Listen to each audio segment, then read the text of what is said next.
रात का पहला पहर था। महल के बड़े दरवाजों पर भारी जंजीरें हल्की हवा में बज रही थीं, और महल की सबसे ऊंची बालकोनी पर एक लड़की खड़ी थी, शहजादी मेहरालिसा। एक नाम जिसे सुनकर पूरा सल्तनत लरज जाती थी। तारीख बताती है कि वो ताकतवर थी, खूबसूरत थी, मगर सबसे बढ़कर बेखौफ थी। सल्तनत का तख्त उसके खून में था और दुश्मनी उसके नसीब में। बचपन से ही महल की साजिशें इसका साया थीं।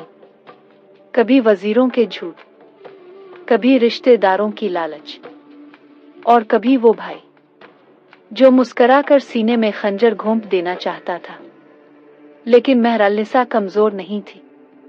इसने हंसते हंसते जहर के पियाले बदल दिए, दो चेहरों वाले दरबारियों के निकाब उतार फेंके, और वो सब किया जो एक लड़की के लिए इस दौर में नामुमकिन समझा जाता था। लेकिन ताकत का खेल कभी खत्म नहीं होता। जिस तख्त के लिए वो लड़ती रही, इसी तख्त ने इसकी जिंदगी छीन ली। कहानी कहती है कि आखिरी रात महल में खौफनाक सन्नाटा था। मशलें बुझ चुकी थीं और मेहरालिसा अपने कमरे में अकेली मगर बेहद पुरसुकून बैठी थी। इसे पता था आज फैसला होने वाला है।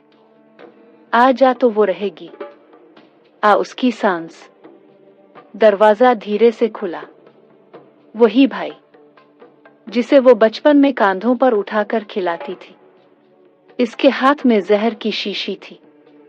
मेहरालिसा मुस्कुराई, वही मुस्कुराहट जिसमें शिकस्त नहीं होती। इसने खुद शीशी उठाई और आखिरी घूंट पीते हुए कहा, तख्त हमेशा रहा है और रहेगा, लेकिन कुछ शहजादियां तारीख बनकर मरती है। मैं भी उन्हीं में से हूं। चंद लम्हों बाद उसकी सांस रुक गई।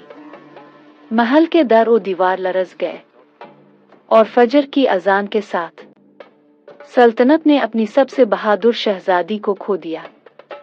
आज भी लोग कहते हैं, जुल्म हो या तख्त, मेहरालिसा का अंजाम सिखा देता है।